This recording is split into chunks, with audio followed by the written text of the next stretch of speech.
napakasarap talaga pag native na manok, yung Tagalog ba? Tagalog na manok. Napakasarap talaga. Parang hindi mo pagsawaan pag yan ang lagi mong ulam. Masarap balik-balikan to. Kaya panoorin nyo to guys hanggang dulo. Iba talaga pag mga native Tagalog na manok, di ba? Ang sarap ng sabaw niya. Kaya kakaiba. Talagang hindi mo pagsawaan ang kanyang sabaw, laman, papaya, di ba? Yan guys, napakasarap yan guys. Panoorin nyo guys hanggang dulo. Kasi hindi ko to ginigisa guys. Parang inano ko lang siya. Dinagay ko lang lahat sa kardero. Pinagsama-sama ko na pati yung mga niya, sahog. Wala na siyang gisa-gisa. Kaya panoorin nyo guys hanggang dulo. Pagkasarap lang. Ay, talagang hindi mo talaga pagkasawaan yung kanyang laman. Kakaiba ang native na manok compare sa mga 45 days. Magandang araw mga kapamilya, kaibigan, katrabaho, di ba? Magandang araw sa inyo lahat. Welcome to Rolls Channel. Ito na naman kami, araw ng linggo. Happy Sunday.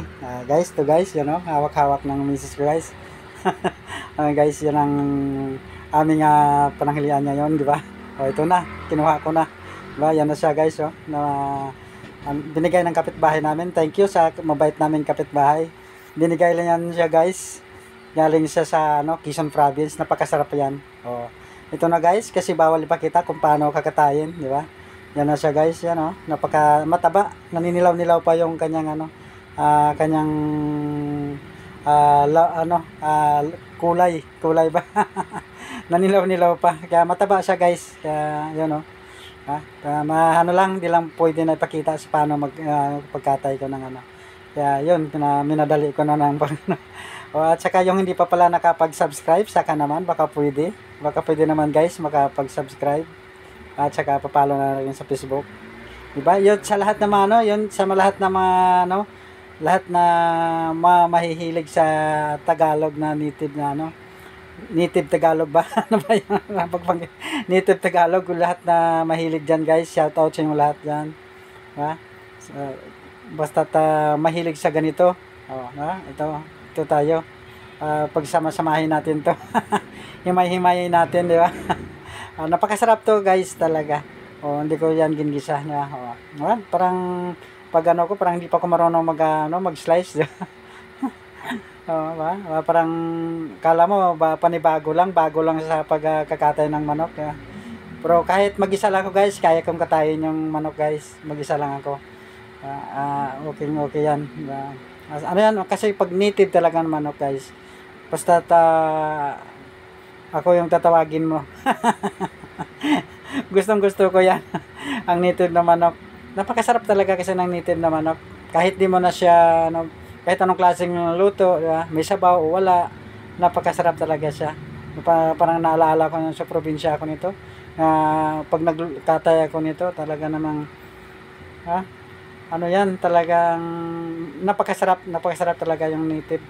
Lalo yung mga ubod ng saging, yung niya, yung lahok. Sino ba yung nakatikim ng ubod ng saging, yung lahok niya, guys? Taas ng paa. Taas ng kamay. So, taas ng kamay, sino ba yung nakapagluto ng ubod ng saging, ang kanyang sahog. Napakasarap yan, guys, ubod ng saging. Tapos lagyan mo ng gata. Ay nako, napakasarap siya. Kahit di mo na siya igigisa, basta lagyan mo lang siya ng luya at saka tanglad. Tanggalang lang siya niyan guys. Dan tayo na ako, sa slice na. Talagang mapurol na yung sa pa lang ng nahulog pa. Pero marami tayong tubig guys. Nagbayad kami ngayon. Kaya maraming tubig. Tadarin na natin yan. Lang siyempre pag native talaga manok, yung buto niya matigas talaga, at saka lalagain talaga pag mga native na manok. Kaya pag mo talaga siya ng oras, di ba? Pero ito kasi hindi naman masyadong magulang tong manok na binigyan ng kapitbahay ko. Napakabait ng kapitbahay ko, binigyan ako ng native na manok. Ang mahal kaya ng native na manok dito. O, nalaglag pa. Para ayaw magpaluto. Pero hugasan din natin yan, guys. Ano pa natin yan? Ilalamasin natin yan sa, para, sa asin. Para matatanggal talaga yung langsa niya, guys. Ganon yun na, pag kuha ng native na maclean. Tapos, mano yan siya.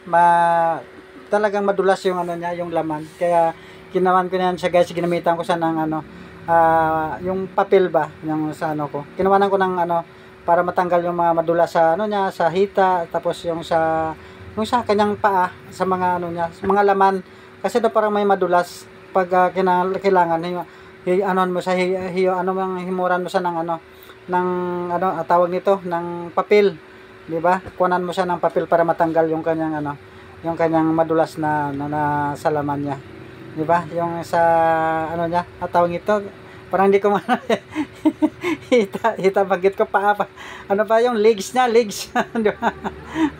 Legs ng manok, di ba? Saka tinatanggal ko rin yan, guys. Mayroong mga ugat na malangsa, ganyan ako pag sa mga native na manok. O ito na, guys, lalamasin natin to sa pagpasensya na, guys, sa mga nabanggit ko na mga words na na baka hindi nyo nagets yung words ko na malalim na malalim na salitang Ilonggo. Shout out sa mga sa mga Ilonggo diyan na mahilig sa native. Kahit hindi Ilonggo, basta't mahilig sa native na manok, shout out sa inyong lahat, ya. Ito, kalamasin natin to sa asin at saka hugasan para matanggal yung langsa talaga, di ba? Kuha natin yan, linisan natin ng maigi yan. Pero naman to, guys, basta't native nga manok talaga. Saka naman to, talagang pagbigay sa akin ng kapitbahay ko, sa kulungan niya talaga galing to. Kaya na siya, 'di ba? Parang talaga siya, 'di ba? Nakapagtai siya ng medyo na isang linggo, 'di ba? Galing kasi to galing to kasi Quezon Province. Taga Quezon Province kasi yung yung kapitbahay namin. 'Di ba? Shout out sa mga taga Quezon Province diyan, 'di ba? Mabait taga Quezon Province. So, binigay lang to sa akin. Kaya, shout out sa inyong lahat. Sa mga nakapanood nito. Di ba? Malay mo, di ba? Mapanood nila. Kaya, at saka marinig din nila, di ba? Shout out sa mga taga roon. Pero mayroon ako mga kaibigan nandoon. Sila Bro Choy, mga taga nyo, taga Quezon Province. Shout out, bro. Sa mga sa misis mo, si Ila. Dami na yung bibi mo, Sana mapanood mo to. Sila mga kasama ko dati sa mga sa Carlos. Sa lahat ng mga taga Carlos nga Lani ng Pilar, di ba? Sila Mari Wilma, di ba? Mga kwanto sila Rose, di ba? Shout out sa inyo lahat, di ba? Dukoy, Diko, shout out sa inyo lahat, Arnold, lahat kayo diyan, mga taga ang dami kasi ng mga kasama ko dati, yung mga taga Quezon Province. Nung sa pa ako sa Carlos Overdrag pa. Shout out sa mga taga Carlos. Sana mapanood nyo to. Mga marami mga beautiful sa taga Carlos. Mga kasama ko dati, di ba? Hanggang ngayon, di ba? Hindi ko lang alam kung hanggang ngayon nandiyan pa yung Carlos sa Q-Mart, di ba? Shout out sa inyo lahat, dito naman tayo sa ating luto. Ito na, guys. Di ba? Dito na yung yung manok, ko na. Hindi ko na ginigisa to.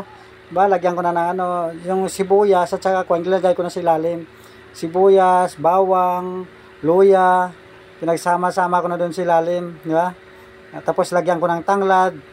Pakuluan natin yan, tapos kasi tumutubig naman yan yung manok, kaya kumakatas siya. Tapos patuyuan natin yung sa katas na yan, guys.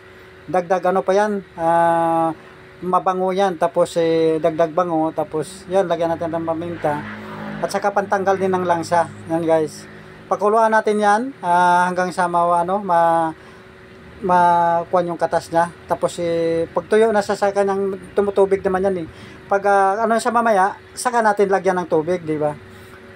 Yun na, parang yan, lagyan natin siya, guys. Alam niya yung dalawa na yan. Yan ay isang dagdag na pang yung cubes at saka yung magic, di ba? Para natin yan. Lagyan natin yan, guys. Di ba? Kahit kung kulang sa asin, pag natikman kulang sa asin, dadagdagan natin kunting asin. Yan, di ba? Yan, kahit yun lang minsan pag kunti lang yung sabaw mo, yan maano na yan, masarap na yan, malasa na yan. Kasi aalat pag linagyan mo pa ng asin ka, tapos merong di ba? Binabantayan ako ng ko ng misis ko, yan di ba? Gumagawa siya ng hilo.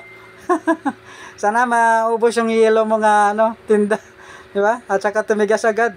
Kasi mabintang hilo ngayon, di ba? Ito na sa guys. Ano na natin, parang may tubig pa konti. Diba? Anoan muna natin yan. Ano natin ng tubig. Yan, takpan muna natin siya guys. Habang natakpan natin yan, himayin natin yung himayin natin yung yung ating papaya, di ba? Papaya at saka dahon ng sili. Yan na naman ang niyan guys, mamaya pagka di ba? Lagyan natin ng tubig. Diba? Dalawang baso. Dalawang baso lang, lagyan natin ng tubig niyan. Kasi pakulo-kulo pa natin sa guys kasi medyo medyo matigas-tigas pa siya. Pero hindi naman siya masyadong matigas na yung manok na ito kasi hindi pa siya talagang gulang na gulang talaga. Di ba? Ano natin yan? Natin yung mga isang baso't kalahati. Diba? Baka yan, dalawang baso't kalahati lang lagay natin yan guys para wag naman masyadong maraming sabaw. Ito na sa guys, kumukulo na. Kuha na natin kung malambot na yung yung laman niya ba, di ba? Pag malambot yan mamaya, yung papaya ilagay na natin yan, di ba? Ito na, lagay na natin yung papaya. Na natin, fast forward natin, di ba guys? Lagay na natin yung papaya para na natin, para maumpisahan na natin yan. Maumpisahan na natin kain, di ba? Paano natin muna yan, yung papaya. Diba? Palambot-lambutin muna natin yung papaya. Hindi naman masyadong yung papaya pagluluto kasi lang naman yan papaya lang naman yan. Mga 2 minutos lang yan malambot na yan o 3 minutes ganyan diba? Diba? Tikman muna natin guys kung yung niya kung tama na ba yung lasa. Pero medyo kulang-kulang sa konti. Dagdagan natin kunti asin. Asin lang malalagay natin konti lang. Kasi naparami yung yung sabaw. Pero masarap pa rin yung sabaw niyan, guys, kasi native diyan na manok Hindi talaga siya totally na talaga yung 45 days kasi yun ang laman niyan. Hindi katulad sa native, kahit maliit lang yung manok, pero yung laman niya medyo matigas-tigas, di ba? At saka hindi siya talaga talagang medyo pakuluan mo talaga siya ng maigi para maluluto siya, di ba? Saka yan, wala hindi sa tanggalan lang. Ito na guys. Medyo luto na yung natin. Fast forward natin konti, di ba? Lagyan na natin yung para makakain na natin yung dahon ng sili. Ito na. Wala siyang gisa-gisa, di ba? Masarap talaga siya kasi wala siyang mantika, di ba? Yung lang niya, sarili lang niya yung katas niya di ba? Mataba yung manok. Katas lang niya talaga. Ito na guys, isali na natin, di ba? Ilagay na natin 'yan. Ayan pakasarap talaga. Talagang yung mga laman niya talaga sulit. Pakasarap. Kaya ito guys, kahit kayo magluto, kahit wag niyo na igisa, ayan yung hinalo natin yung tanggalin na natin 'yan. Yung hinalo nga yung tanglad, di ba? Na natin 'yan, hindi naman kakainin 'yan. Importante itong laman. Diba? Narami din yung niya, yung laman niya, di ba guys? Ito, talagang lambot na rin. Kasi mga lang naman to guys, punong-puno yung di ba? Malaki yung mangkok na yan, kaya ito na guys. Umpisa natin, kain na tayo. Ito na, yung mga hindi pa kumain dyan, na makikisabay na. Umpisa na natin to. Parang gumagalaw yung misa, sinisilip ko pa. Ito, dasal muna tayo.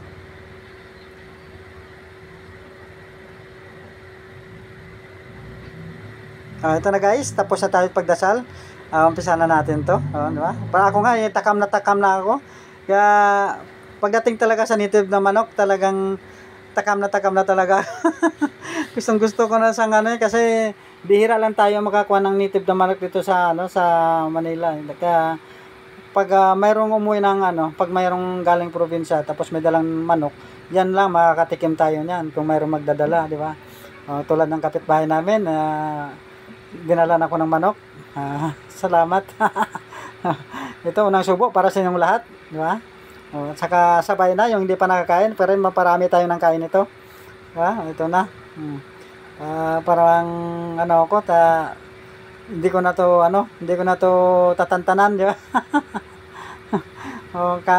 Yung hindi pa nakakain diyan, di ba?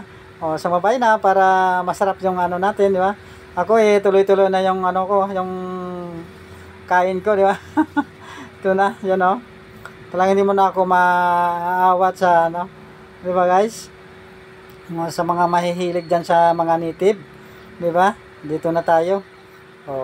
Kung paano natin linuto to. Ang pagluluto ko lang naman kasi napakasimple lang din naman guys. Talagang ano to, wala to sa menu, wala to sa book of record.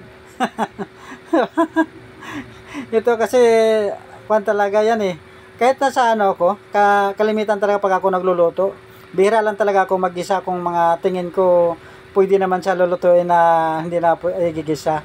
Kasi tulad yan, mga ganyan. Tapos kung naman mga baboy, kahit hindi mo na din igisa yung baboy kasi ano yan yung kakatas din naman yan Parang gano'n yan, yung manok kasi mataba din naman sa kanina kaya hindi ko na siya hindi ko na siya ginisa din kasi alam ko naman kasi yung katas niya. Ang ginawa ko lang kasi pinailalim ko lang yung sibuyas at saka yung bawang, sa ilalim lang siya tapos saka ko pinatong yung manok. 'Di ba? Pag yan, kakatas yung manok, 'di ba? Kaya yung niya, yung mga taba-taba niya, talagang kakuan yun sa ilalim. Kaya parang ginisa na din, 'di ba? Kasi yung niya, yung taba niya, 'di ba?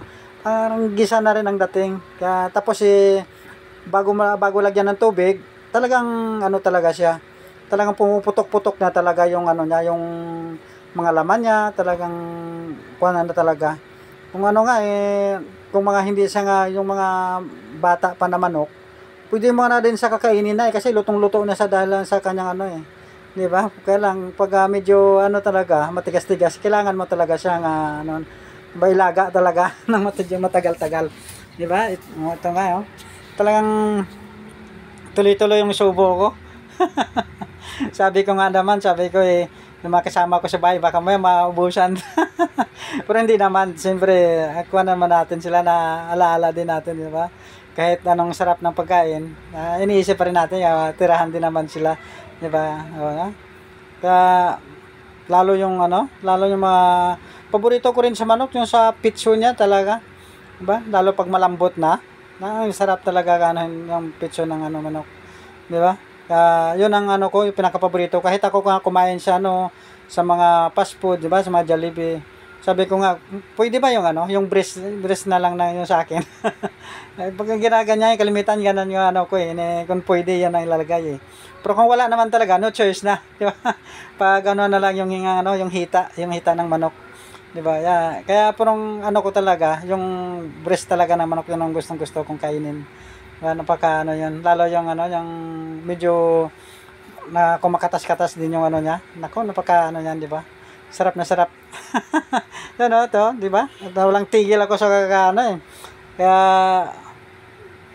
sana mapanood nyo guys. At saka masuportahan nyo ako guys sa aking pagbibidyo's. Tuwing linggo lang naman ito guys ang aking pagbibidyo's. Ito na guys, ubos ko na, di ba? Yung natira ko sa kanila naman, di ba? Pero marami pa natira ko. Di ba? Mahihirit pa ako. Ito na. Ako nagpapasalamat sa lahat. God bless you all. Next video ulit. Bye-bye.